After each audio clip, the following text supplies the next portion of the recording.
ચલો હાથ ઉપર સામે બાજુ અદબ. તો આજે આપણે શેના વિશે ભણવાનું છે ખબર છે? સડક સુરક્ષા. આપણે સાધન ચલાવતા હોય ને, આપણા સાધન ચાલતા હોય, આપણા આંગણવાડીથી ઘરે હું મૂકવા આવું છું ને, ત્યારે તમે બધા રોડ ઉપર દોડવા માંડો છો. તો રોડ ઉપર દોડાય નહીં. કેમ ના દોડાય? બેનના જોડે જોડે ચાલવાનું હોય. તમે રોડ ઉપર દોડો ને તો સાધનમાં અથડાઈ જઈએ તો બાઈક વાળો કે ગાડી વાળો આવતો હોય આપણને ઉડાડી દે ને તો પછી આપણને વાગે. આ સૃષ્ટિ એ દાડા આવતી હતી એને બાઈક વાળાએ ઉડાડી દીધી. તે સૃષ્ટિને કેટલું બધું વાગ્યું તો બેટા, હે ને? તો આજે આપણે એના વિશે ભણવાનું છે. તો રોડ ક્રોસ કરવા માટે આપણે જ્યારે અહીંયા તો નથી આવી લાઈટો, પણ જો આપણે અમદાવાદ તો બધે જઈએ ને, આપણે બીજી જગ્યાએ ત્યાં આવી લાઈટો હોય છે. જોવો છો તમે ક્યાં આવી લાઈટો જોવો છો? તો ત્યાં એમાં 3 કલર આપેલા હોય. તો કલરનું તમને ખબર છે? ચાલે લાલ કલર શેના માટે હોય બોલો? ચલો લાલ કલરની લાઈટ થાય એટલે શું કરવાનું? બાઈકના ઊભું રાખવાનું. શું થાય? ઊભું રાખવાનું. આપણું જે પણ સાધન હોય એને શું કરવાનું? ઊભું રાખવાનું.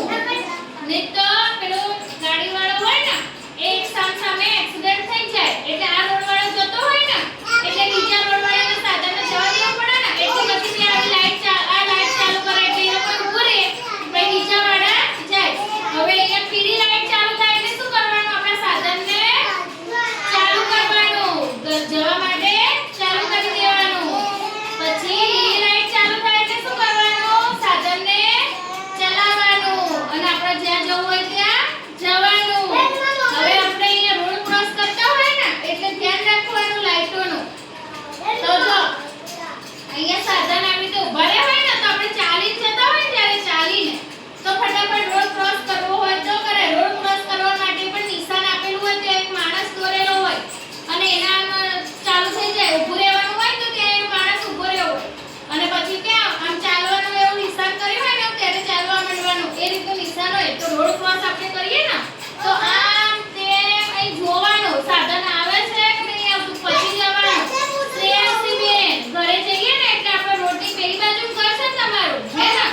તો રોડની પેલી બાજુમાં ઘરે જવું હોય તો શું કરવાનું? પહેલા બંને બાજુ આમ કરીને જોવાનું કોઈ બાઈક કે ગાડી વાળો આવે છે નહીં આવતો, પછી આપણે રોડ ક્રોસ કરીને જવાનું. ઊંધું ખાલી રોડ ઉપર દોડવાનું નહીં. પેલું તમારે ખાસ ધ્યાન રાખવાનું. ખબર પડી તમને? જતા હોય તો પપ્પાએ શું પહેર્યું હોય? હેલ્મેટ. તો હેલ્મેટ પહેર્યા વગર જવાય નહીં.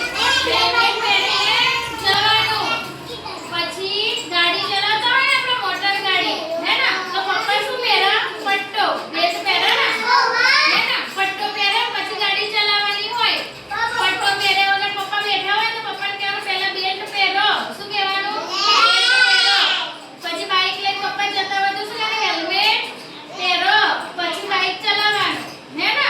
તો એવું તમારે પણ પપ્પાને કહેવાનું જો પપ્પાએ ના પહેર્યું હોય તો. અને તમે હવે આંગણવાડીમાંથી ઘરે જાઓ એટલે શું ધ્યાન રાખવાનું? સાધનનું ધ્યાન રાખવાનું. મારા જોડે હંગાત આવો છો ને તો પછી બેનના જોડે લાઈનમાં ચાલવાનું. આડેધડ દોડવાનું નહીં. પપ્પા આપણી ફાસ્ટ ગાડી ચલાવતા હોય ને ધડાધડ તો પપ્પાને કહેવાનું ધીમે ચલાવો. શું કહેવાનું? ધીમે ચલાવો. આપણે ઘણી વખત જોઈએ છે આપણા આંગણવાડીથી ઘેર જઈએ તો બાઈકો વાળા ધમધમાટ આવે છે ને, તો એ લોકોને તો ખબર નહીં પડતી પણ આપણે ધ્યાન રાખવાનું કે આપણે આગળ જતું રહેવાનું.